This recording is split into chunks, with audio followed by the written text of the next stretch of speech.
Hello and welcome to Cartoonist Kayfabe. My name is Jim Rugg. I'm Ed Piskor. Ed, we're going to continue our look into Watchmen, our monthly examination of Alan Moore's seminal work. But before we do, I'm going to talk very briefly here about your Red Room trade paperback. Yeah, Available wherever books are sold. Get this at your local comic shop, bookstore, or online. Collecting the first 4 issues of Red Room, the violent outlaw masterpiece. It might be found behind the counter. That's true. Maybe in a brown paper bag. Yes, ask for it. Have your ID ready to go. Fantastic. We've done in-depth videos on this, examining some of the extra features that are in here. Very well produced. Kudos to Fantagraphics for making a very nice book in terms of paper and reproduction and all that good stuff. And the behind-the-scenes things. Man, this is what I would buy trade paperbacks. Whenever I was a kid, I'd buy Mike Mignola's Hellboy miniseries, and then I'd have to buy the trade paperbacks for this back matter stuff. So, really nice looking book, perfect for the upcoming holiday for the horror fan in your life. You can find some of my latest work in the Plain Janes, my 500-page shoujo ode to young adult comics, and these are outlaw high school art students that start doing public art in their quiet suburban town and bring the ire of the police, the local law enforcement, parents groups, and some of their fellow students as they try to liven things up a little bit. One of my first comics started this right after Street Angel and then returned to this whenever I returned to Street Angel. And it too is available wherever you buy books, comics, graphic novels, all that good stuff, perfect for the young adult reader in your life this holiday season. But we are here today, Ed, to do Watchmen number 11. We're getting near the end, and our cover starts in Antarctica. The penultimate issue, right? It is, and it makes me think, like, there's so much Antarctica conspiracy theory stuff. It feels like this is the perfect place to put the mastermind, the evil villain of Watchmen, give him his headquarters at the South Pole. Yeah, he describes it like, Ozymandias in the story. It's like he needs a neutral position to watch the world's events like play out. So, of course, why not choose one of the poles? And the North Pole, you associate that with Santa Claus. That's less sexy, man. South Pole, far more mysterious. What I like about this issue, I like this issue a lot. What it is, they said it couldn't be done, but you have an entire issue's worth of the supervillain monologue. That's right. The thing That's that exactly you've what it is. heard in comics, or I guess like cheap pulp pop fiction from the beginning. The guy ties the girl up to the train tracks. Now you have to buy some time for the hero to release her. So you need the soliloquy from the supervillain. We've seen it a zillion times, but the way Alan Moore handles it is so freaking dope. The first time I read it, it gave me chills at the end. Yeah, it's a nice moment. Reading it this last time gave me chills because it's Alan Moore spitting in the face of all that stuff. He's telling the reader and showing the reader, I'm going to do the thing that you've seen a million times. And with one sentence, I fully change it. I fully flip the script on everything you've ever read that you could compare to my supervillain soliloquy. Yeah, it's kind of a brilliant twist on that classic. And, as you say, start in Antarctica. We see the snow, the white. It's interesting because, it's kind of a desolate, horrible cover, right? Life is being blotted out, literally just erased around it. But also, it's probably the most colorful of the Watchmen covers. Absolutely, the most vibrant for sure. And what we're seeing is this dome where he's got tropical, a tropical climate in here with butterflies and other life living, rare birds and things that he's somehow cultivated to, show off his intelligence. Perfect for a madman, a brilliant madman villain's lair. It's like the Phipps Conservatory in Yes. January, man. Yeah, exactly. And a lot of text as he's monologuing some of these plans felt like a weird timing thing as I was reading it, because we'll have sequences with very little text in this same issue, but then just loaded in that, especially that first page. And it calls to mind, From Hell, whenever Gaul is traveling around London and pointing things out in, the Mason's plans for the London layout. Very, that's what I was getting echoes of. So almost like this is your trial run for something he would do again in From Hell a couple years later. Somebody who would, it's a good character thing, because somebody who would be so kind of narcissistic and egotistical to think that they have the answer to all the world's problems. He's not even talking to a human being, man. He's recording his brilliance for posterity, and he's talking to Bubastis.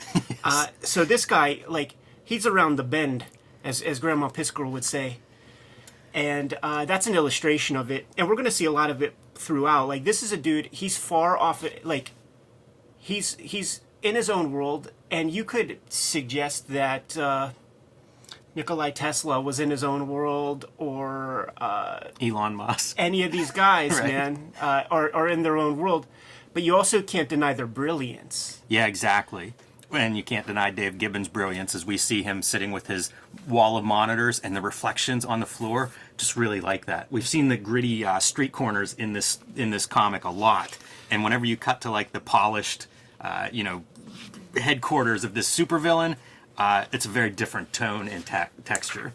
When we see the next, you flip the page or whatever, And as always, got to call out the snow snow owl owl action figure. just love it. But you know what? If you like, this is the most brilliant blues, the most brilliant, cool colors we've seen in this entire book. Yes. You know, it's like if storytelling is color, or color as storytelling, they saved these blues up because they knew they were going to be doing some work in Antarctica or something. Because when the city palette is that subdued mid-range color, you don't get the primaries, man. We're going to see some cool stuff with color just in this issue too, because we're going to go from these cools into his like tropical lair that then gets wiped back out. It's almost like the ultimate contrast of like, this is life and we're snuffing it out back to those cool dead Antarctic color palette. Pretty strong stuff. Good precursor image right there, because like as I was reading this, I started getting insecure and was like, oh man, that painting is something, but I don't know what that is that I'm looking at right there. We get into it. It's about Alexander the Great and everything.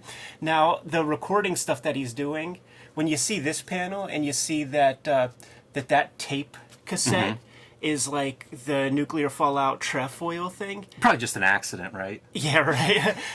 But it's like the whole recording piece was just so that we could get to this point to show that off. Yeah. Yeah, and it's perpendicular, like the order of this whole where he's sitting, everything's straight and perpendicular to each other. It's so ordered, like the doors, to get that head-on of the nuclear sign on the recording device. It's good stuff, man. It's our biggest shot of Ozymandias as character, like this piece. We saw him earlier in the series, but it wasn't really him in his glory. Yeah. Like, this is it. This is full on him. Part of it is like Dostoevsky, Crime and Punishment. The whole idea with Raskolnikov is like, when is it okay to kill somebody for the greater good? That's built into this. That makes sense, right? Sure. That feels like perfect fodder for Alan Moore thinking about this. Get so many back shots in this issue. Like, I'm going to take a look at the title. You can say what you got to say. But, like, I just wonder if that Look on My Works, Ye Mighty, is the title of this. But you're going to see, like, so many back shots, and there will be pages when Ozymandias is getting deeper into his own origins, where you'll see these, like, back silhouettes. So that's so interesting. I didn't notice that at all. And now that you're saying it, even where he's not totally turned, he's turned from the reader. Yeah. Like in this panel. Weird. I don't know what that's saying. That's really. I wish I had noticed that earlier in the week so I could have pondered it coming into this. You're gonna see a real cool Ozymandias one, because it'll be like back shot, back shot, back shot, back shot. So it's like this like cross, and the backs are in silhouette. And we are seeing contrast with that New York newsstand corner, that corner newsstand that we've spent so much time at, and the comic book, the Black Freighter comic book that's been being read. We're going to kind of reach. A lot of conclusions in this issue. Yeah, this is where the sort of payoff, if you've been reading the comic. I know that a lot of people, they see this shape of caption box and they're like, I don't need to read that thing. I felt that way the first time I read this, that stuff didn't, I was like, what is this? It was so hard for me to go back and forth. Yeah, the first 10 times, like right. Like first million times reading this. A good example of that lush color that I'm talking about, that we're going to snuff it out in this plan, right? We're going to kill millions of souls. Let's see it on a local level. This is that 9 Perfect Strangers show. That's Nicole Kidman and all of her like little minions that are on board. They're so confused. They're drinking a Kool-Aid. What are we celebrating? He's like, well, a life like mine, we could celebrate almost anything. Here's that page. Silhouette, silhouette, silhouette, silhouette. As he's growing, you have your Bruce Wayne origin. So what's the rich boy going to do? He's getting rid of all of his stuff. He's going Buddhist. But it's an interesting page composition. Yeah, it's definitely noteworthy. And again, I feel bad I missed that on my own reading because it's such an unusual choice. Like clearly it's a deliberate choice. Yeah, yeah, and it's all about observation or something, just paying attention to the surroundings. When we're following his point of view when it's him, like it's his story, but when we see these back shots and stuff of the city, it's just like it's characters that we've built for 10 issues. We're going to get them all in the same place right now. And they're also going to be observing one another and interacting with one another. The interlocutor, the Owatu the Watcher, is the news agent. And man, he reminds me of some dudes in my family. The Watcher is a good one to call comparison to. You know, I wonder if by seeing the backs of him, if it's a way for us to identify with what he's doing. Right. Because as I read this, like, you know, obviously he's cast as the villain in this series, but I think you can look at this and pretty clearly go, yeah, he's creating world peace in a comic that is really built about World War III being right on the brink of World War III. Like, as bad as we want to make him out to be, this is kind of what politicians do, right? Yeah. At least we hope this is what they're doing, you know, trying to maybe the greater good, you know, keep the greater good in mind as they make their deals. And if his plan works, like that's what he's aiming for here. Yeah, exactly. I mean, that's like I said, that's the sort of theme in Crime and Punishment, and there will be people who it's one of those ponderous philosophical thought exercises that a lot of people think that they have an answer to, and it's like, well, yeah, well, philosophers and very, very smart people have talked about these issues over and over and over again to zero conclusions. So I don't know where you exist on that spectrum. It calls to mind.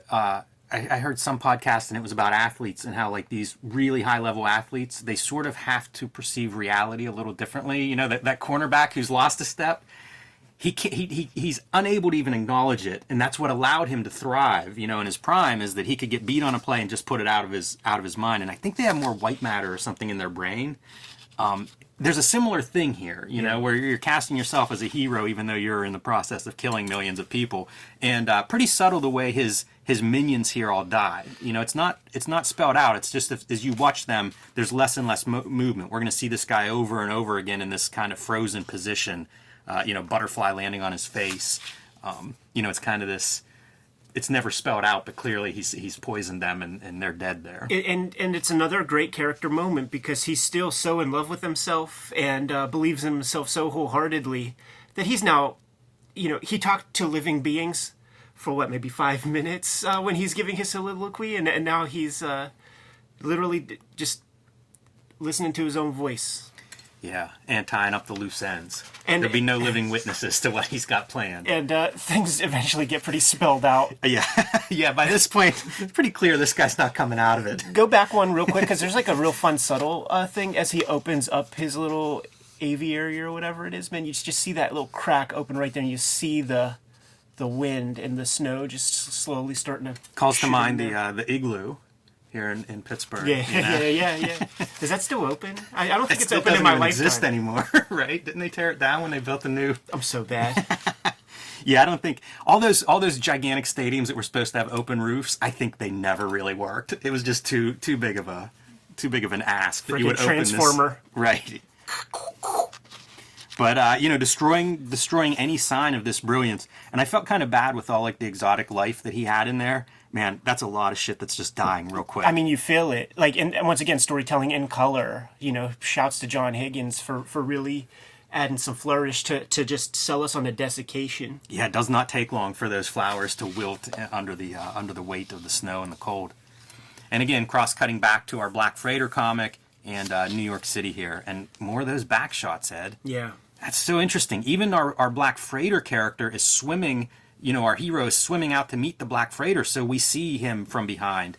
Even when he's not in the panel, just his hands, it's still a behind shot as he's moving towards this freighter. Yeah.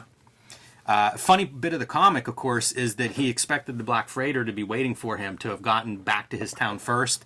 The result is that he kills various innocent people in his old town. misguided. We'll say this character was misguided in his attempts to wreak vengeance on the Black Freighter. Might as well be the Black Freighter, man. It calls to mind that comedian joke that Rorschach says earlier about Pagliacci the Clown. I am Pagliacci the Clown. He is the Black Freighter. Ozymandias kills lots of people. And our psychologist or psychiatrist, can't remember which, from Rorschach, his wife and he separated, and this is her looking to maybe reconcile, to meet up with him. Yeah, and everybody uses the newsstand, and the newsstand guy knows all. Back to our cool purples and blues in the frozen Antarctica is our hero's approach, two riders approach. That snow owl looks good even from the back. Yes. Man, more of those back shots, and he's sneaking in. You know, the other piece with the back shot, I wonder if it's related to time, as we get to the end of this issue and kind of like get our Alan Moore twist.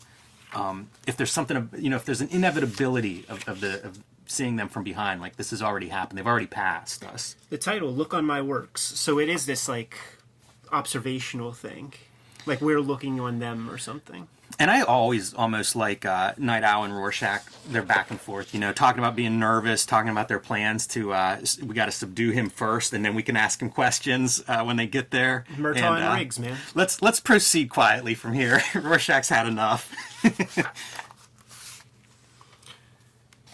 Man, imagine you're asked to draw this kind of thing where he's seeing reflections of Rorschach showing up. The entire structure of this like fight sequence is like show me those Alan Moore script pages, because this I can imagine if an entire panel description of like panel 1 is 2.5 pages, sequencing something like this has to be very verbose. I wonder how intuitive this kind of action thing is, where we have our characters leaning towards our right, and whenever the punch happens, the counter punch, now we have them going back to the left.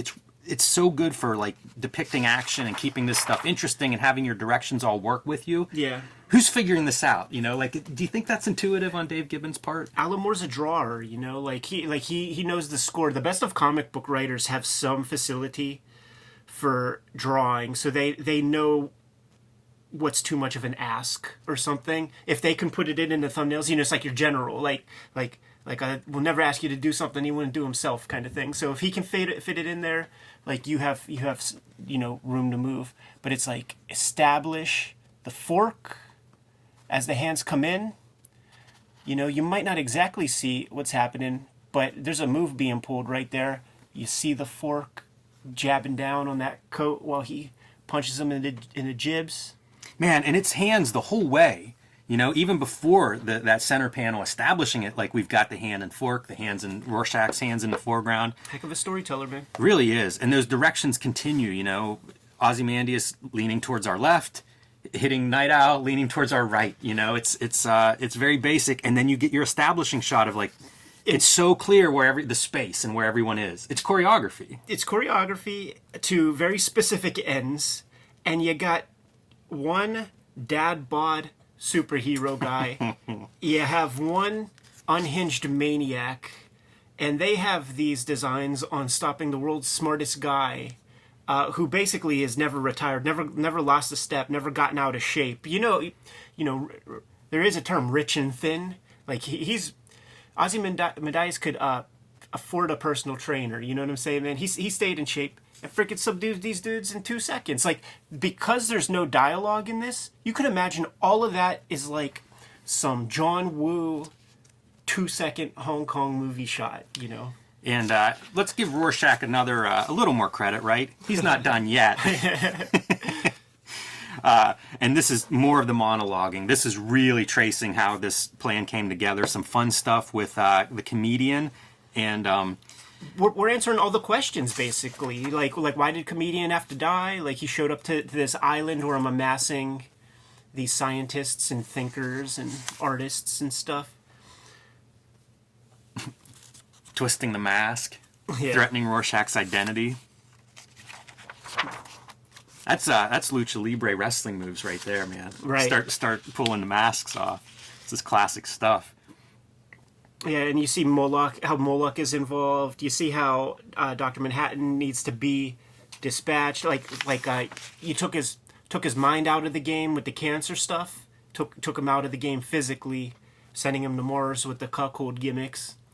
What else? I mean, there's a lot. Like, we're answering so many questions here, and we're tying up a lot of loose ends with these peripheral characters, all to very specific ends. The end of the world, that is. The one part about, like the whole thing with the alien, and I guess we'll probably talk about it more in the next issue or whatever, but the whole idea is that we're going to fake this alien invasion, and it's going to bring the world together and all this. So, like, that could happen for, like, 1 second, right? Until like, somebody goes up to the alien with some apparatus and is like, this is like paper mache.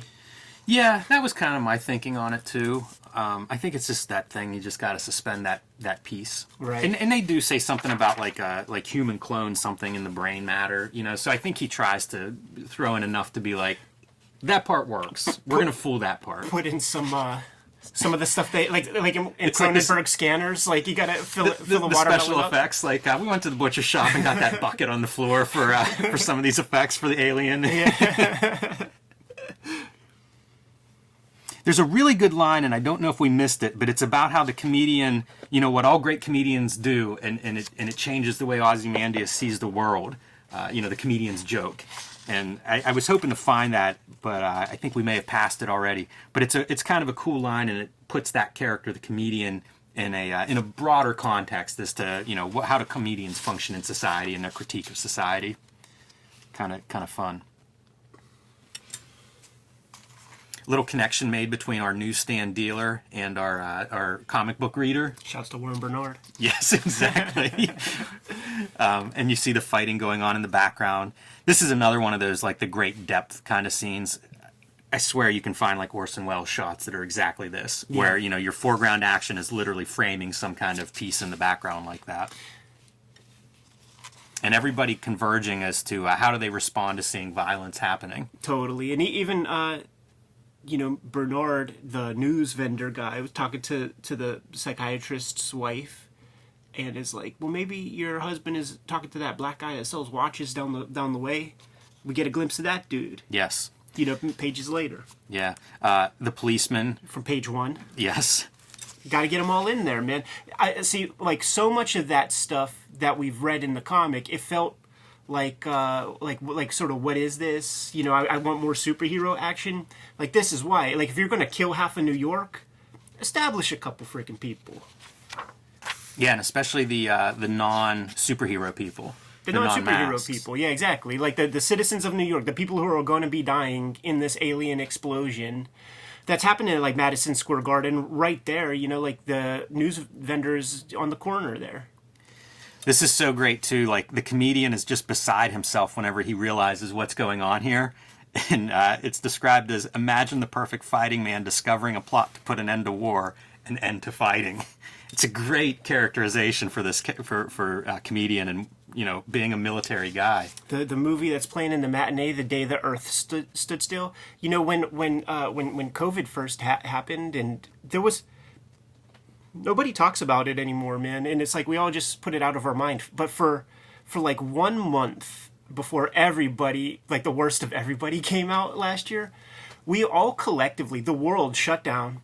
And we were all in fear, trying to figure out what the fuck is happening in this world. We were all the same, and it made me think of Watchmen. Like you don't have to, like, come up with some kludgy alien thing. It's like, introduce a weird pandemic or something that is completely new and just freaks everybody out. Because, like, we sort of lived it, and we were all in solidarity for, like, 25, 30 days. It was the second that people started getting let out the house again in a small way that everybody started wilding out.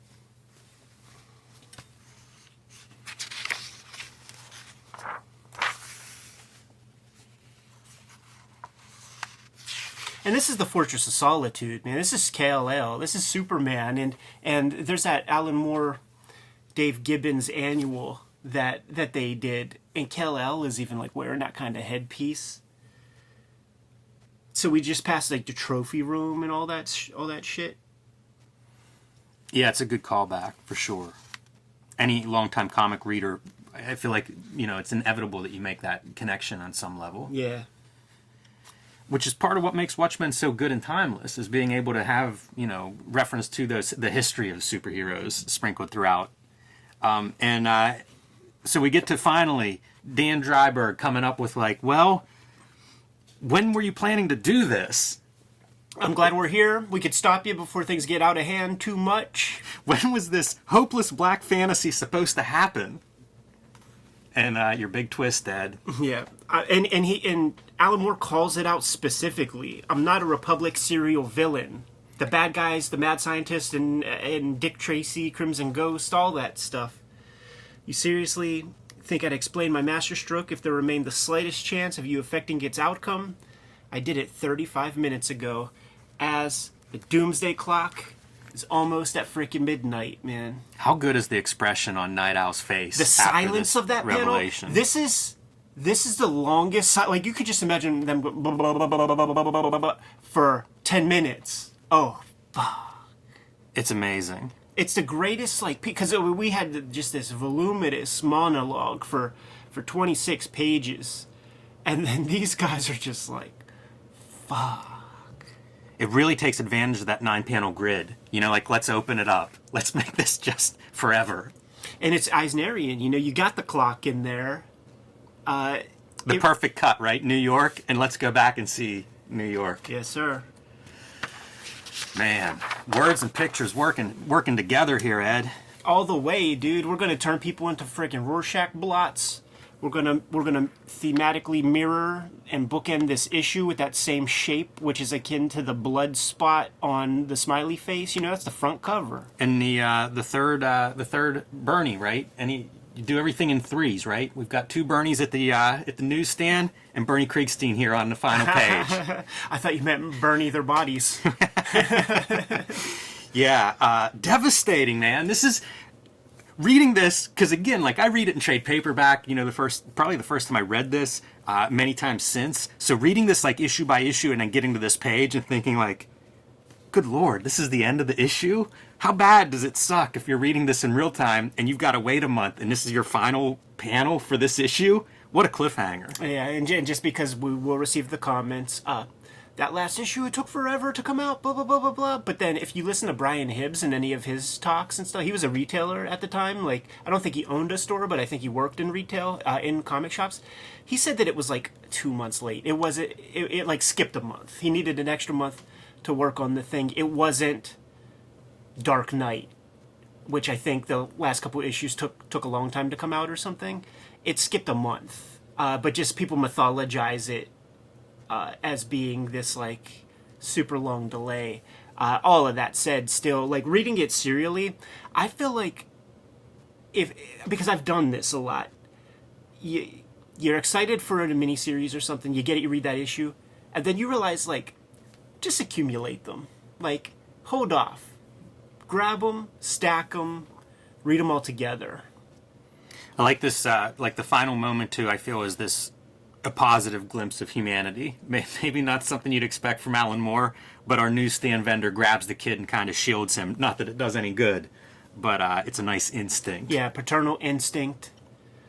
And the kid's running to him, man. The kid is welcoming that stuff, and they were cold to one another just a page earlier. Yeah. And once again, man, living through that COVID stuff, I really do feel we were all sharing in the same fear for a very small amount of time before it got politicized and all of that. Yeah, small amount of time. Very small. That's what I'm saying. Ozymandias is achieving world peace for about a day and a half. Yes, but hell of an issue, and kind of a different tone, than what we had seen before. And I got a kick out of this one just seeing the different fonts that are available. These are the Letraset kind of fonts. It's a different time. It's so funny too because it's the times are they are a changing, and that is some antiquated. Yes. Crusty ass. That's your 70s, early 80s video game future font. Exactly. I guess it's a 1986 future font. I love it as well. though. I love that font. It easily communicates. You know what? Now I'm trying to figure out a future Kayfabe shirt that we can use this font in some way. You know what would be fascinating?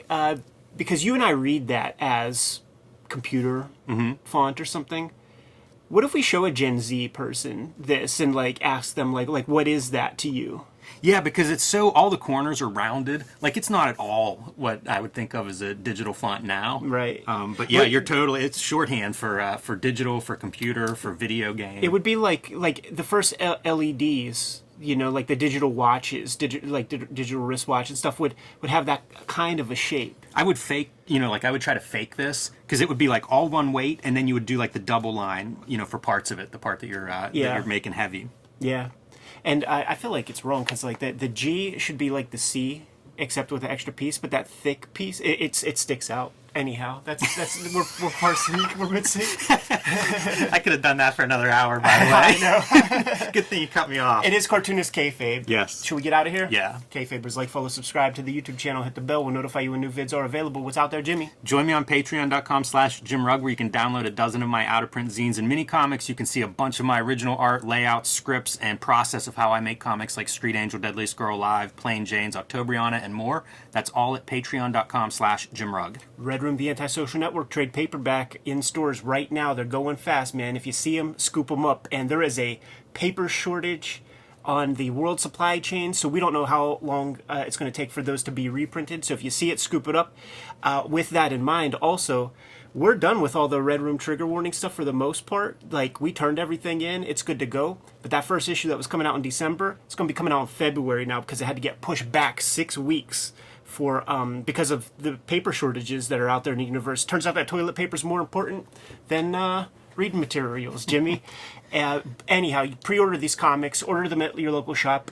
Gives you plenty of time to get it put on your pull list, and I think it'll be super fly if that Trigger Warnings issue 1 has to get reprinted immediately when it comes out. Two extra months to promote it, man. That's goddamn right, Should be man. good numbers on there by the time February rolls around. What else, Jimmy? Subscribe to the Cartoonist Kayfabe e-newsletter at the links below this video. You can also find Cartoonist Kayfabe t-shirts and merchandise at the links below this video. Give them those marching orders, man. We're going to be on our way. Read more comics. Moore.